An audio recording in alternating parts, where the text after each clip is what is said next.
Orient bell tiles studio से आप देख रहे हैं एबीपी न्यूज। नमस्कार, मैं हूं आपके साथ शिरीन और अब वक्त हो गया है न्यूज एट 10 का।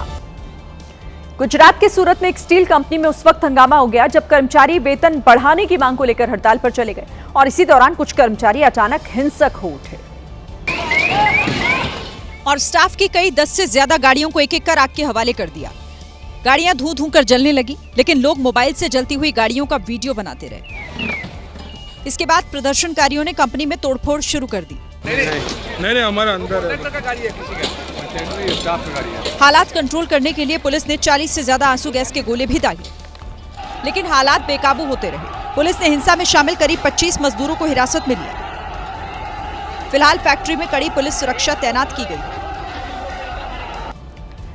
तेलंगाना के कामारेड्डी में शादी के एक मंडप में लोग उस वक्त हैरान रह गए जब दो जुड़वा भाइयों ने गांव की ही दो जुड़वा बहनों से शादी कर ली। मंडप में जैसे ही चारों लोग एक साथ पहुंचे तो हैरान कर देने वाला नजारा था। मंडप में बैठे दूल्हे और दुल्हन सिर्फ शादी के जोड़े में ही एक जैसे नहीं दिख रहे थे, बल्कि असल जिंदगी में भी हमशक्ल थे। दोनों जोड़ों ने एक ही मंच पर बगल में बैठकर सारी पारंपरिक रस्में एक साथ निभाई।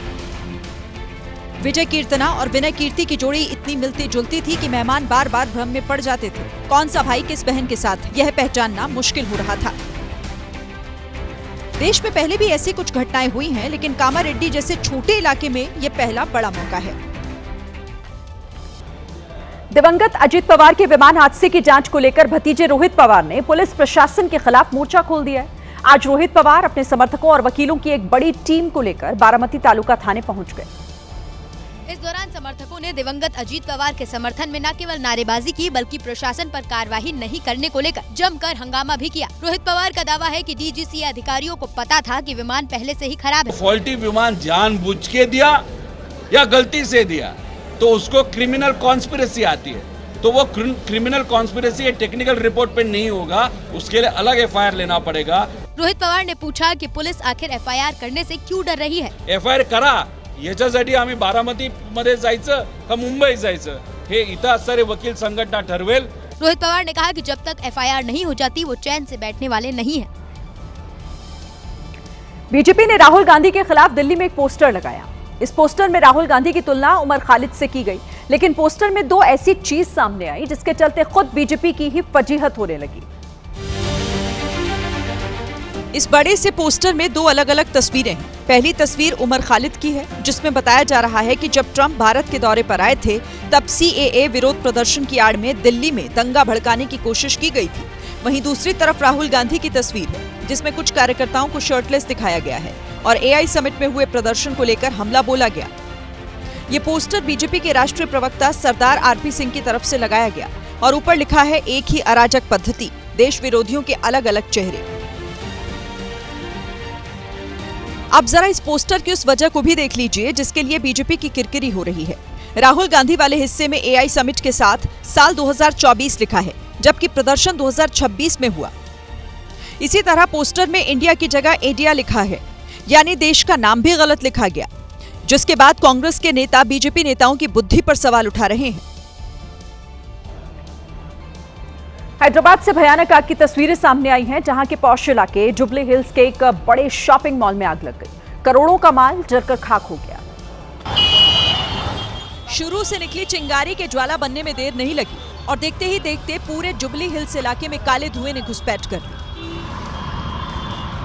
मॉल धू-धू कर जल उठा। मॉल की कपड़ों की दुकान के होने से आग और भी ज्यादा तेजी से फैली। मौके पर पहुंचकर फायर ब्रिगेड ने लाभ लश्कर के साथ आग बुझाने का काम युद्ध स्तर पर शुरू किया।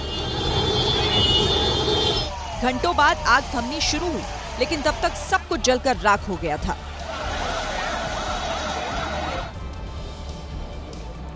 छोटी सी बात को बड़ा बवाल बनाना किसे कहते हैं, ये कोई इस वक्त बिहार के दरभंगा वालों से पूछे, जहां दो पक्ष आपस में ऐसा भिड़े कि पूरे शहर का ही माहौल गर्म हो गया। इधर से आए पत्थर तो उधर से भी उतनी तेजी से हुआ पलटवार। इस बवाल की वजह बना मोबाइल। जानकारी के मुताबिक मोहल्ले के कुछ नशेड़ी युवकों ने एक छात्र का मोबाइल छीन लिया, जिसके बाद शुरू हुआ विवाद हिंसक झड़प में बदल गया। कई लोग घायल हो गए। सड़क पर बिखरे पत्थर ये बताने के लिए काफी है कि मदारपुर मोहल्ले में उपद्रवियों ने किस तरह तांडव मचाया। सूचना पर आला अधिकारियों के साथ पुलिस की भारी फोर्स पहुंची और 4 उपद्रवियों को हिरासत में ले लिया। फिलहाल स्थिति सामान्य बताई जा रही है। सोशल मीडिया पर घूंघट वाली दादियों का एक वीडियो वायरल हो गया है। ये वीडियो राजस्थान के अजमेर का है, जहां पारंपरिक वेशभूषा पहने बुजुर्ग महिला बाइक चलाती दिखाई दी, जबकि बाइक पर 1 नहीं 2 नहीं बल्कि 3 और लोग बैठे हुए नजर आए।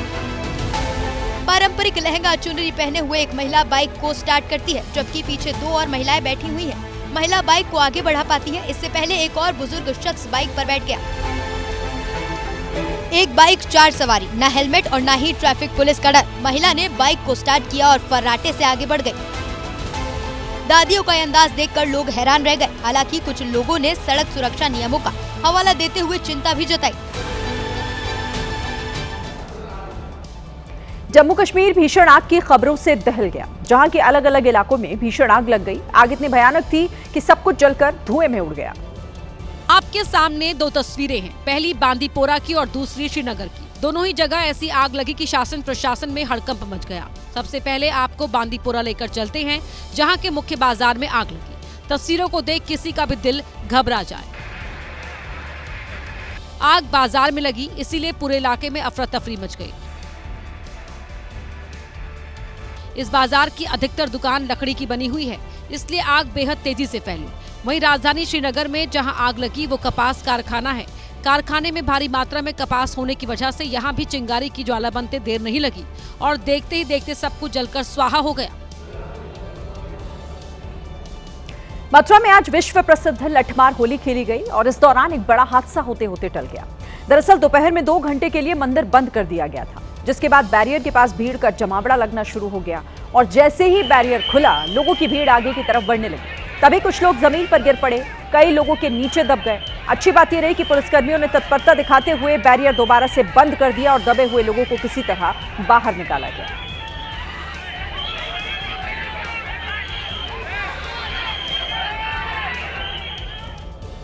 महाराष्ट्र के कल्याण रेलवे स्टेशन से एक हैरान करने वाली तस्वीर सामने आई। महिला डिब्बे में सफर कर रही एक युवती पर कुछ महिला यात्रियों ने ही हमला बोल दिया और बाल खींचकर युवती को कोच से बाहर उतार दिया। प्लेटफॉर्म पर मौजूद दबंग महिलाओं ने पहले ब्लैक एंड व्हाइट टॉप पहने युवती का हाथ पकड़कर उसे बाहर खींचा और जब युवती ने विरोध किया तो दबंग महिला ने उसे धक्का दे दिया, जबकि उसके साथ ही ट्रेन में मौजूद दूसरी महिला यात्री को बाहर खींचने लगी। बाद में जिस महिला को दबंग महिलाओं ने बाहर खींचा, शायद वो उन्हीं के साथ ही थी, क्योंकि उसने खींचने पर विरोध नहीं किया। लेकिन हैरानी की बात ये कि दबंग महिलाओं ने पहले जिस युवती को बाहर खींचा था वो दोबारा डिब्बे में चढ़ने लगी, तो दबंग महिला फिर से उससे भिड़ गई। पहले अभद्र टिप्पणी की, फिर जब किसी तरह डिब्बे में चढ़ गई तो बालों से पकड़कर बाहर खींच लिया। इसी दौरान ट्रेन भी चल दी। वहीं युवती के साथ हुई दबंगई या कहिए गुंडाई का वीडियो सोशल मीडिया पर तेजी से वायरल हो रहा है। दिल्ली से सटे गाजियाबाद का एक वीडियो सोशल मीडिया पर खूब वायरल हो रहा है।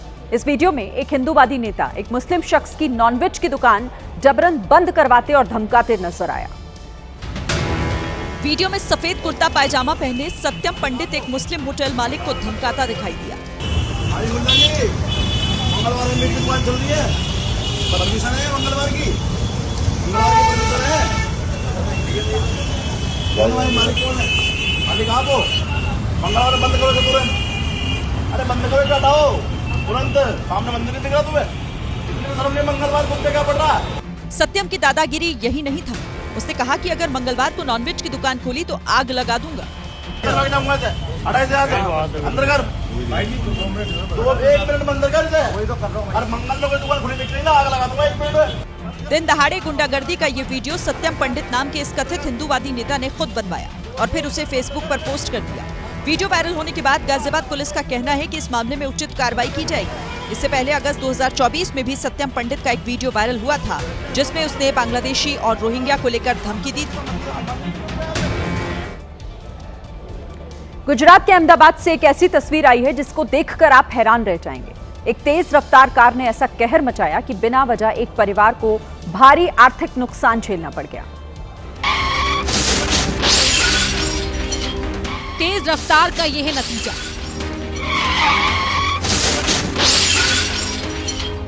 होंडा सिटी कार सवार ने ऐसी कार दौड़ाई कि सीधे वो इस बंगले से जा टकराई। हादसा अचानक हुआ।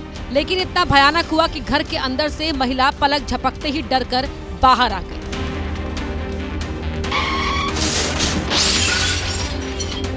इस कार ने न सिर्फ इस कोठी के गेट को तोड़ा बल्कि बाहर खड़ी स्कूटी का भी काम तमाम कर दिया। इस जोरदार टक्कर के बाद कार के एयरबैग भी खुले, लेकिन हादसे में कार ड्राइवर को गंभीर चोटें आई हैं, जिसको तुरंत आसपास के लोगों ने अस्पताल में भर्ती कराया। पॉक्सो एक्ट के तहत केस दर्ज होने के बाद स्वामी अभी मुक्तेश्वरानंद की मुश्किलें बढ़ती जा रही हैं। अब शंकराचार्य के मठ से जुड़ी रही एक लेखिका मीडिया के सामने आई है और उन्होंने शंकराचार्य को लेकर जो दावा किया है वो हैरान करने वाला था। और ये है शंकराचार्य के आश्रम में रह चुकी लेखिका भूमिका द्विवेदी। उन्होंने दावा किया कि आश्रम का माहौल पवित्र नहीं है और शंकराचार्य के मठ में कई सीक्रेट कैमरे हैं जहां किसी को भी जाने की इजाजत नहीं है। वहाँ के कुछ पोर्शंस हैं जो सीक्रेट हैं, वहाँ पे सबकी प्रवेश नहीं है। उनका तो बिल्कुल ही सेपरेट और सीक्रेट है, वहाँ तो कोई कभी जा ही नहीं सकता।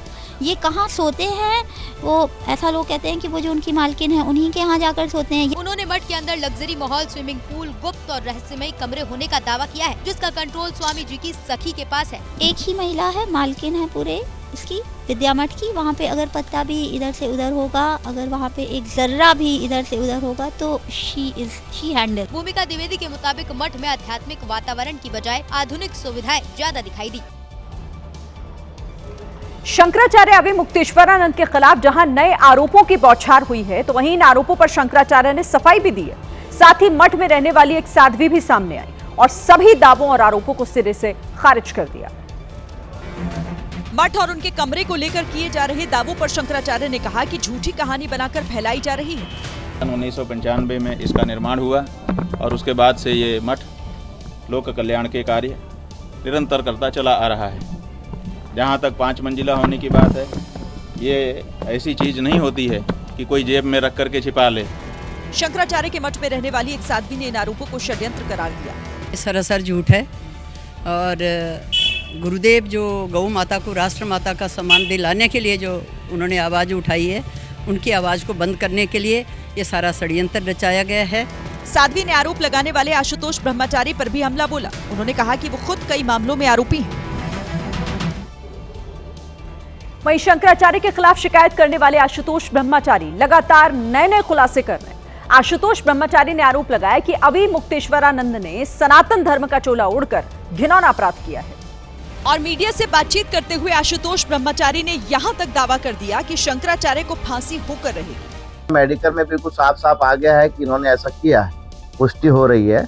और हमारे भटुक के भी दोनों के 183 BNS की धारा में माननीय न्यायालय ने क्रमबद्ध बयान भी ले ली है और सभी साक्ष्य साबित हो रहा है कि प्रथमदृष्टा कि इन्होंने कुकर्म किया, फांसी के फंदे से कोई रोक नहीं सकता है। वहीं यूपी के मंत्री ओपी राजभर ने भी शंकराचार्य पर तंज कसा। शंकराचार्य का काम होता है इस धर्म मजहब के हैं अपने धर्म का प्रचार प्रसार करना, लोगों को एक दिशा देना। साधु महात्मा का काम होता है शंकराचार्य का एक उपदेश देना, न कि मुख्यमंत्री और प्रधानमंत्री से लड़ाई करना। जौनपुर पहुंचे जगत गुरु राम भद्राचार्य से जब इस मामले में सवाल किया गया तो वो बिना कुछ बोले वहां से चले गए। पंजाब के पठानकोट में भारतीय सेना की पश्चिमी कमान ने युद्ध क्षमता का प्रदर्शन किया, जिसकी धमक सीमा के उस पार पाकिस्तान के रावलपिंडी तक सुनाई दी। दरअसल सैन्य क्षमता के प्रदर्शन के साथ भारतीय सेना ने साफ संदेश दिया कि पाकिस्तान की किसी भी हरकत का अंजाम क्या होगा। बारूदी शोले, उगलते टैंक, आसमान में हिंद की ताकत दिखाती ड्रोन यूनिट, तेज, सटीक और किसी भी हालत से निपटने के लिए तैयार निर्भीक भैरव कमांडो। पठानकोट में आयोजित कार्यक्रम में भारतीय सेना ने जमीन से आसमान तक आधुनिक हथियारों और रणनीतिक क्षमता का प्रदर्शन किया और बता दिया कि दुश्मन ने फिर से कोई हरकत की तो उसे घुटनों पर आना होगा। इस बार जीत सिर्फ उसके टेररिस्ट बेसेस, पोस्ट और एयर बेस को बर्बाद कर नहीं होगी, इस बार जीत जमीन पर भी होगी। अभ्यास के दौरान अत्याधुनिक टैंक, बख्तरबंद गाड़ियों और दुश्मन के हर मूवमेंट को डिटेक्ट करने में सक्षम रडार तकनीक का भी प्रदर्शन किया गया। केंद्रीय गृह मंत्री अमित शाह इन दिनों बिहार के दौरे पर हैं। इस दौरान उन्होंने अररिया के पास लेट्टी बॉर्डर पर एसएसबी कैंप का उद्घाटन किया। ये एसएसबी कैंप सीमा सुरक्षा के लिहाज से काफी महत्वपूर्ण है। इस दौरान उन्होंने घुसपैठियों पर बड़ा बयान दिया। शाह ने कहा कि हम एक एक घुसपैठिए को भारत की भूमि से चुन चुन कर बाहर भेजने का काम करेंगे। भारतीय जनता पार्टी की सरकार का पहला एजेंडा रहने वाला है कि सीमा पर बाढ़ का काम समाप्त करना और एक एक घुसपैठिए को चुन चुन कर देश के बाहर भेजना। अपने संबोधन में शाह ने यह भी बताया कि घुसपैठिए किस तरह राष्ट्र की सुरक्षा के लिए खतरा बन चुके हैं। घुसपैठिए सीट हमारे चुनाव को प्रभावित नहीं करते। गरीबों के राशन में भी वो हिस्सा ले जाते हैं। हमारी रोजगारी में भी हमारे युवाओं की सारी संभावनाओं को क्षीण करते हैं। गृह मंत्री ने चेतावनी देते हुए कहा कि अंतर्राष्ट्रीय सीमा से 10 किलोमीटर के दायरे में बने अवैध निर्माणों को चिन्हित कर ध्वस्त किया जाएगा। न्यायपालिका के बारे में विवादित बातों वाली एनसीईआरटी की किताब पर सुप्रीम कोर्ट ने रोक लगा दी। इसके साथ ही सर्वोच्च अदालत ने बड़े अधिकारियों को कारण बताओ नोटिस भी जारी कर दिया है। एनसीईआरटी ने क्लास 8 की किताब में न्यायपालिका में भ्रष्टाचार और मुकदमों के लंबित रहने को लेकर चर्चा की गई थी। इसे कोर्ट ने पहली नजर में आपराधिक अवमानना माना। हालांकि सुनवाई से पहले ही एनसीईआरटी ने अपनी गलती पर खेद जताते हुए किताब को वापस लेने की बात कही थी और सुनवाई के दौरान कोर्ट में ये भी बात बताई गई, लेकिन जज इससे संतुष्ट नहीं हुए क्योंकि सुनवाई से पहले सुप्रीम कोर्ट के सेक्रेटरी जनरल ने एनसीईआरटी के निदेशक को चिट्ठी लिखी थी और तब एनसीईआरटी के निदेशक ने विवादित चैप्टर को सही ठहराया था। चीफ जस्टिस ने कहा कि ऐसा लगता है कि किताब में जो विवादित चैप्टर है उसे सोच समझ कर रखा गया था और हम जानना चाहते हैं कि इसके पीछे कौन लोग हैं। अब इस मामले की अगली सुनवाई 11 मार्च को होगी। इससे पहले बुधवार को चीफ जस्टिस ने सख्त लहजे में कहा था कि किसी को भी न्यायपालिका को बदनाम करने की अनुमति नहीं दी जा सकती। हालांकि अब शिक्षा मंत्रालय ने भी इस मामले पर खेद जताया है। दिल्ली के एआई समिट में हुए शर्टलेस प्रदर्शन के बाद अब दिल्ली पुलिस और हिमाचल पुलिस आमने सामने है। दरअसल दिल्ली पुलिस प्रदर्शनकारियों को पकड़ने के लिए शिमला पहुंची थी, जहां हिमाचल पुलिस से उनका टकराव हो गया।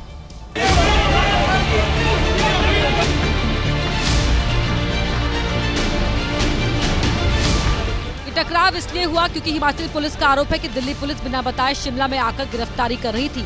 हिमाचल पुलिस को जैसे ही इसकी भनक मिली, उन्होंने दिल्ली पुलिस का रास्ता रोक लिया।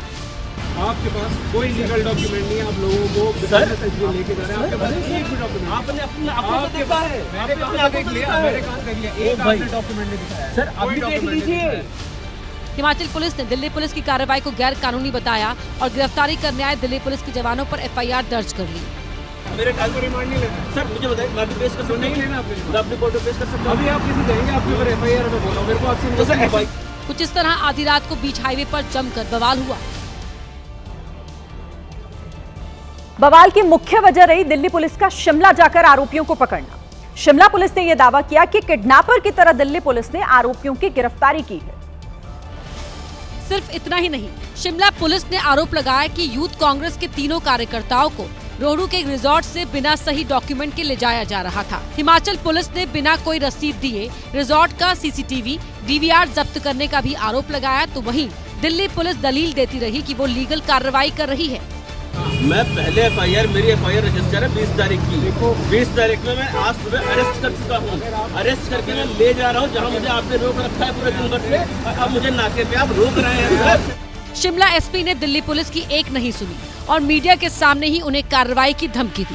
सर, आप कोऑपरेट कर रहे हैं कि नहीं कर रहे? बिल्कुल कर रहा हूँ, कर रहे हैं ना। हाँ तो आ जाइए, आप ही कैमरे बंद करिए और मेरे को जो मुझे कार्रवाई करनी है वो मुझे कार्रवाई। बताया जा रहा है कि टकराव के बीच हिमाचल पुलिस ने दिल्ली पुलिस के 15 जवानों को भी हिरासत में ले लिया। काफी देर तक बहस होने के बाद मामला कंट्रोल में आया। इसके बाद आरोपियों का मेडिकल कराया गया और फिर ट्रांजिट रिमांड के लिए आरोपियों को शिमला के सीजीएम जज के घर पेश किया गया। लंबी सुनवाई के बाद कोर्ट ने दिल्ली पुलिस को 3 आरोपियों अरबाज, सौरभ और सिद्धार्थ को साथ ले जाने की अनुमति दे दी।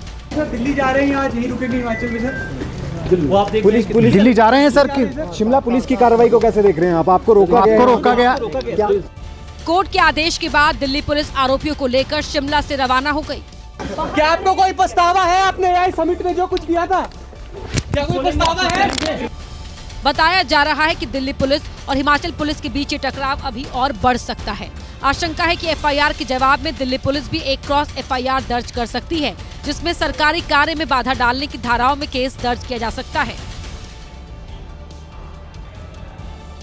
उत्तर प्रदेश के मुख्यमंत्री योगी आदित्यनाथ अक्सर बच्चों को दुलारते हुए देखे जाते हैं। इन दिनों वो जापान के दौरे पर हैं और वहां से भी उनके कुछ वीडियो आए हैं जो हम आपको दिखाएंगे आगे। लेकिन उससे पहले आपको इस वक्त की बड़ी खबर बता दें। देखिए, भारत और जिम्बाब्वे के मुकाबले से भारत ने शानदार जीत दर्ज की है T20 वर्ल्ड कप में। इस वक्त की ये बड़ी खबर, भारत ने जिम्बाब्वे को हरा दिया है। एक बड़ा स्कोर आज भारत ने खड़ा किया था, एक रिकॉर्ड बनाया था और उसके बाद 55 रनों से भारत ने जिम्बाब्वे को माफ कीजिएगा 72 रनों से भारत ने जिम्बाब्वे को हरा दिया है। हार्दिक पांड्या ने तेज गेंद पर अर्धशतक लगाया है और अर्शदीप सिंह ने 3 विकेट लिए हैं। तो बड़ी खबर इस वक्त की सीधे T20 वर्ल्ड कप से, जिस मैच पर सबकी निगाहें बनी हुई थी, जो चैलेंजिंग लग तो रहा था, लेकिन किस तरीके से बहुत आसानी से भारत ने ये शानदार जीत उस पर दर्ज की है। एक बड़ा स्कोर पहले खड़ा किया, एक बड़ा लक्ष्य जिम्बाब्वे को दिया, लेकिन जिम्बाब्वे को हार का सामना इसमें करना पड़ा है। और वर्ल्ड कप में भारत की ये बहुत बड़ी जीत इसे कह सकते हैं हम, जिस तरीके से ये टीम इंडिया ने आज प्रदर्शन अपना इस मुकाबले में दिखाया है। हमारे साथ रवीश बिष्ट और साथी हैं स्टूडियो में GS विवेक मेरे साथ हैं। विवेक, शुरुआत में आपसे ही करती हूं, मतलब ऐसा लग रहा था जैसे चैलेंजिंग होगा, लेकिन लग रहा है बहुत आसानी से मैच अपने हाथों में ले लिया पूरा टीम इंडिया ने। जी हाँ, बिल्कुल, और ये उम्मीद भी थी, ये चैंपियन टीम है इंडिया की। और मैं ये पिछले मैच में जब टीम इंडिया साउथ अफ्रीका से हारी थी तब भी मैंने ये कहा था कि पैनिक, मैं तो अभी भी ढूंढ रहा हूँ पैनिक बटन कहाँ है, जो सब लोग कह रहे थे कि पैनिक बटन दबाने की इतनी जरूरत नहीं थी। आप 76 रन से पिछला मुकाबला हारे हो और 72 रन से आपने अगला मुकाबला जीत लिया। और जैसे हमने देखा कि नेट रन रेट की तो अब बात बची ही नहीं। अब सिर्फ एक मैच जो वेस्टइंडीज के खिलाफ है वो मैच आपको जीतना है। जो आपके प्रॉब्लम्स थे बहुत सारे इस पूरे टूर्नामेंट में, आपके टॉप ऑर्डर को लेकर, अभिषेक शर्मा को लेकर, तिलक वर्मा अगेंस्ट स्पिनर्स को लेकर, आज एक ही मैच में सब कुछ सॉल्व हो गया। तो होता यही है, वर्ल्ड कप का जो टूर्नामेंट होता है वो एक मैराथन की तरह होता है। आप हर मैच में स्प्रिंट करके जीत भी जाओगे तो फर्क नहीं पड़ेगा। आखिर में ये देखा जाता है कि आप कितना लंबा जाते हो, कहां तक जाते हो और आखिरी में आपकी रफ्तार कितनी होती है। तो अगर अभिषेक शर्मा ने अभी तक रन नहीं किया, अब से रन बनाना शुरू कर दिया, तो वो टीम इंडिया के लिए बहुत अच्छी बात है। वेस्टइंडीज एक और मुकाबला है अभी जो टीम इंडिया को जीतना है सेमीफाइनल के लिए पहुंचने के लिए। लेकिन उस मैच से पहले पहुंचने तक अगर आपके कोई बॉक्सेस टिक होने बाकी थे तो आज जिम्बाब्वे के खिलाफ आज टीम इंडिया ने वो बॉक्सेस टिक कर लिया है। भले ही विकेट अच्छा था, चेपॉक का जो पिच है वो काफ़ी अच्छा था, लेकिन आपको फिर भी दाद देनी पड़ेगी कि संजू सैमसन ने एक अच्छा स्टार्ट दिया, अभिषेक शर्मा ने उसको कन्वर्ट किया, तिलक वर्मा नीचे आए, उनके भी वहां पर रन हुए, हार्दिक पांड्या ने रन बनाया। तो हर तरीके से जो इंडियन बैटिंग के बारे में बहुत सारी बातें हो रही थी, बातचीत हो रहा था कि कौन कहां खेलेगा, क्या स्पिनर्स के खिलाफ खेल पाएंगे, क्या सिर्फ फास्ट बॉलर्स की तरफ खेल पाएंगे। तो आज वो जो सारे बॉक्सेस हैं सही समय पर सही जगह पर टिक हो गए। और आपका भी जो आप बार बार कह रहे थे इससे पहले कि टॉप ऑर्डर देखते हैं किस तरीके से काम करेगा, वो कहीं ना कहीं कंफ्यूजन आपका भी क्लियर हो गया होगा। रवीश, आपके पास आती हूँ, जब स्टूडियो में आप थे इससे पहले जब मैच शुरू हो रहा था तब आपने कहा था कि देखना होगा कि आखिर किस तरीके से आज के इस मुकाबले में भारत क्या करता है और जिम्बाब्वे क्या करता है, क्योंकि जिम्बाब्वे का पहला प्रदर्शन जो रहा। लेकिन अब आप क्या कहेंगे इस पर, क्योंकि 72 रनों से सीधे सीधे मात दी है भारत के खिलाड़ियों ने जिम्बाब्वे की टीम को। देखिए Shri, team India is way too stronger than Zimbabwe. ठीक है, जिम्बाब्वे ने इस बार ऑस्ट्रेलिया को हराया, लेकिन ऑस्ट्रेलिया भी हार के ही आ रहा था। पाकिस्तान में T20 सीरीज वो हार के आ रहा था, उनकी टीम वैसे बनी नहीं थी। अगेन श्रीलंका ने स्टार्ट अच्छा किया, लेकिन वो भी देख लीजिए क्रैम्प कर गए। तो जिम्बाब्वे कोई बहुत तगड़ा ऑपोजिशन नहीं है। आपने ठीक है, अभी वेस्टइंडीज ने तो 254 रन मारे इनके खिलाफ ही पिछले मुकाबले में, और बिल्कुल कह सकते हैं कि पस्त कर दिया था, लेटा दिया था जिम्बाब्वे की टीम को। आप देखिए उनका रन रेट 5 पे चला गया था ऊपर। तो जिम्बाब्वे के खिलाफ मुझे कोई डाउट नहीं था कि अगर भारत इसमें उल्टा भी लाइनअप खिला देता ना, नीचे से बैटिंग शुरू करा देता अर्शदीप और बुमराह से, तो भी भारत जीत जाता, कोई दिक्कत नहीं थी उसमें। जिम्बाब्वे स्ट्रॉन्ग ऑपोजिशन नहीं है। स्ट्रॉन्ग ऑपोजिशन तो अब जैसे साउथ अफ्रीका आपको एक स्ट्रॉन्ग ऑपोजिशन मिला, मैच तो आप यूएसए के खिलाफ लड़खड़ा के भी जीत गए थे, नामीबिया को भी आपने हरा लिया था, नीदरलैंड्स ने पाकिस्तान को बिल्कुल पस्त कर दिया था, उसके साथ थोड़ा सा चला, उसको भी आपने हरा लिया था। तो जिम्बाब्वे को मुझे कोई डाउट नहीं था, वो तो बैटिंग ऑर्डर ठीक है, बट यहाँ पे आपको वो बॉक्सेस चेक करने थे जो अभी तक नहीं चल रहे थे। अभिषेक शर्मा का फॉर्म में आना वो बहुत ज्यादा इंपॉर्टेंट था जो इस मैच में आया। अब देखिए आपके पास जो अगला मैच होगा ना वेस्टइंडीज वाला, वो नॉकआउट मैच है आपके लिए, वर्चुअली नॉकआउट, वो आपको जीतना ही जीतना है। अब वहां आपकी टेंडेंसी पता लगेगी, यहां आपने उस मैच की प्रैक्टिस जरूर कर ली है, लेकिन बड़े मैचेस के लिए ये यहां से अब हम देख रहे हैं कि ये एक टेम्पलेट है जहां पे कि संजू ओपन करेंगे, अभिषेक ओपन करेंगे, नंबर 3 पे ईशान आएंगे, तिलक नीचे जाएंगे। अब हम इस टेम्पलेट के साथ आगे बढ़ने वाले हैं, टेम्पलेट जो है वो सेट हो गई है। बिल्कुल। और विवेक देखिए, अब अगले मैच पर निगाह है। अब अगला मैच क्योंकि बहुत बड़ा मैच होने वाला है, जब भारत और वेस्टइंडीज की टीम मैदान में होंगी और एक दूसरे का आमना सामना करेंगी। जी हाँ, बिल्कुल। वेस्ट इंडीज़ इस फॉर्मेट में 2 बार वर्ल्ड चैंपियन है वेस्ट इंडीज़। तो और वैसे भी वेस्ट इंडीज़ की टीम को आजकल जो T20 फॉर्मेट में उसको काफ़ी डोमिनेट करते हैं। उनके भी काफ़ी सारे अटैकिंग बल्लेबाज हैं वेस्ट इंडीज़ के पास। आज का मुकाबला अगर आप देखें साउथ अफ्रीका के खिलाफ तो 77 पे 7 था वेस्ट इंडीज़। उसके बाद उन्होंने इतना बड़ा स्कोर हासिल किया है। वो भी उनका भी जो बैटिंग ऑर्डर है वो काफ़ी नीचे तक है, नंबर 8 नंबर 9 तक उनके बल्लेबाज हैं। तो आप कभी भी कॉम्प्लेसेंट नहीं हो सकते हैं एज अ बॉलिंग यूनिट। लेकिन उस वेस्ट इंडीज़ टीम के भी बहुत सारे वीक पॉइंट्स हैं। वो वीक पॉइंट्स आज हमको देखने को मिले। वेस्ट इंडीज़ की बॉलिंग अटैक इतना ब्रिलियंट नहीं है। उनके पास 2 स्पिनर्स अच्छे हैं। रॉल्टन चेज को अगर वो खिलाते हैं मुकाबले में तो तीसरा एक ऑफ स्पिनर भी उनके पास हो जाएगा। लेकिन वो जो एक साइकोलॉजिकल एक ब्लॉक था टीम इंडिया का, वो अब क्लियर हो चुका है। जब आपके सारे बल्लेबाजों के रन बनने शुरू हो जाते हैं तब ये डिफरेंट टीम है। और ये मैं बार बार यही चीज़ मैं कह रहा था पिछले शो में भी जब साउथ अफ्रीका के खिलाफ हारे थे, आज भी कह रहा हूं जब इंडिया जीती है जिम्बाब्वे से कि यही टीम इंडिया है। जिस दिन खेलेगी उस दिन चैंपियन की तरह स्पेक्टैकुलर विन होगा, लेकिन जिस दिन हारेगी उस दिन एक टोटल कोलैप्स होगा। तो अगर आपको जीतने में इतनी खुशी हो रही है तो एक आध दिन जब कोलैप्स होता है तो भी हमें इस टीम का साथ नहीं छोड़ना चाहिए। अब जो है बिजनेस एंड पे आ चुका है। ये वो टीम इंडिया है जिसको पता है कि बिजनेस एंड पे मैचेस कैसे जीते जाते हैं, कैसे आपको कन्वर्ट करना है। तो अब वेस्ट इंडीज के खिलाफ अब वो मौका है और उसके बाद सेमीफाइनल, फाइनल। तो क्वार्टर फाइनल, सेमीफाइनल, फाइनल, ये सारे स्टेजेस इंडिया ने पहले भी देखे हैं। और आप मान के चलिए कि वेस्ट इंडीज के खिलाफ जो क्वार्टर फाइनल है आपका संडे को, उसमें भी टीम इंडिया का प्रदर्शन काफी ज्यादा अच्छा ही रहेगा। रवीश, आपकी क्या उम्मीदें हैं? आपको क्या लगता है जिस तरीके से संजू सैमसन आज मैदान में आए, उसके बाद जो हमारे बल्लेबाजों ने आज प्रदर्शन दिखाया, उसके लिए कितनी टीम इंडिया आपको तैयार लग रही है उस आने वाले उस मुकाबले के लिए जो संडे को होना है, रविवार का दिन? देखिए, जिम्बाब्वे का मैच था, ऑब्वियसली मतलब India were the true favourites कि उन्होंने जीतना ही था इस मैच को। इतनी स्ट्रॉन्ग तो है टीम इंडिया जो हम मान सकते हैं। दूसरी चीज यहाँ पे ये है कि वेस्ट इंडीज के साथ जब मैच होगा, डेफिनेटली आज वेस्ट इंडीज का भी साउथ अफ्रीका के साथ मैच था। कई उनकी भी ऑब्वियसली उनकी भी कई वीकनेसेस हमारे सामने आई। देन आज उन्होंने रॉस्टन चेज को भी अपनी टीम में लेकर आए थे। वो इंडिया के खिलाफ भी खेलेंगे बिकॉज इंडिया के पास भी बहुत सारे लेफ्ट हैंडर थे। मैं जो देखना चाह रहा था कि अभिषेक शर्मा, उनके रन आना बहुत ज्यादा जरूरी था क्योंकि नॉकआउट मैचेस में उनकी जरूरत पड़ेगी, स्पेशली अगर भारत सेमीफाइनल या फाइनल में जाता है तो अभिषेक शर्मा के रन आना उनको कॉन्फिडेंस देगा। पर थोड़ा सा निराश संजू से हूं कि आपको फिर से एक अपॉर्चुनिटी मिली, आप थोड़ा उसको इलैबोरेट करना चाहिए था, थोड़ा ज्यादा रन बनाने चाहिए थे, वो संजू ने नहीं किया, वो करना चाहिए था। अदरवाइज आप बाकी देखे, चाहे तिलक वर्मा की परफॉर्मेंस हो, चाहे हार्दिक पांड्या की परफॉर्मेंस हो, टॉप नॉच परफॉर्मेंस है क्योंकि गेंदबाजी बहुत मीडियोकर थी, कोई बहुत खतरनाक गेंदबाजी नहीं थी। एंड अगर आप देखें चिरिन, अगर आप पूरा मैच देखें, जिम्बाब्वे ने भी 184 रन बनाए और आपने जिम्बाब्वे को ऑल आउट नहीं किया है। उनके भी एक बल्लेबाज ने 97 रन बनाए, यानी कि विकेट में भी ऐसा कुछ नहीं था। बस थोड़ा सा इनएक्सपीरियंस कह लीजिए जिम्बाब्वे का, गेंदबाजी थोड़ी सी मीडियोकर कह लीजिए, और भारत ऑब्वियसली एक स्ट्रॉन्ग टीम है, उससे यहाँ पे जीतना ही था। रही बात देखिए, जो कॉम्बिनेशन इंडिया ने बनाया था, क्योंकि साउथ अफ्रीका के खिलाफ हम मैच हारे थे और वहां से कहानी आपकी गड़बड़ हो सकती थी क्योंकि वेस्ट इंडीज साउथ अफ्रीका का मैच भी था, तो हर चीज ऐसी नहीं चल सकती। एंड एक चीज और बड़ी है कि जब हमारी टीम ने बहुत सारी सीरीज जीती है, बायलैटरल सीरीज जीती है, ऑब्वियसली हमने ऐसा कोलैप्स नहीं देखा था उसका जो साउथ अफ्रीका के खिलाफ देखने को मिला। तो वो कंसर्न होता है, एक कंसर्न होता है अपनी क्रिकेट टीम के लिए कि हमारी क्रिकेट टीम जो कि डिफेंडिंग चैंपियन है, और हम कह रहे हैं कि एक ऐसी मैं आती हूं आपके पास रवीश। विवेक, एक और इंटरेस्टिंग यहाँ पर फैक्ट, जो भारत और वेस्ट इंडीज का मुकाबला कोलकाता में उस मैदान में जो हुए हैं, 4 हुए और चारों भारत ने जीते हैं, अगला भी है, तो क्या इसे हम एक पॉजिटिव साइन के तौर पर देख सकते हैं? बैक ऑफ द माइंड पे ये चीज़ें अच्छी रहती है जब आप एक ऑपोजिशन के खिलाफ या एक वेन्यू पे आपका रिकॉर्ड अच्छा हो। लेकिन जो सबसे बड़ी इंपॉर्टेंट चीज़ है, मैं वो ये कहना चाहूँगा कि कंसर्न होना एक बात है, डाउट्स होना एक बात है। कंसर्न होने में प्रॉब्लम नहीं है, जब आप डाउट्स क्रिएट करते हैं तब प्रॉब्लम है। और ये इस टीम की सबसे बड़ी खासियत है कि आपका अगर कप्तान वर्ल्ड कप से पहले उसके रन नहीं बन रहे थे, वर्ल्ड कप में आते ही कप्तान आपका रन कर रहा है ऑलमोस्ट हर मैच में।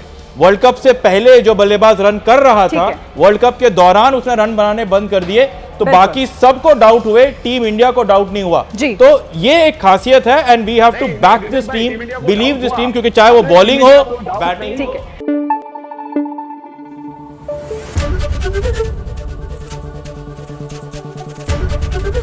एबीपी न्यूज आपको रखे आगे।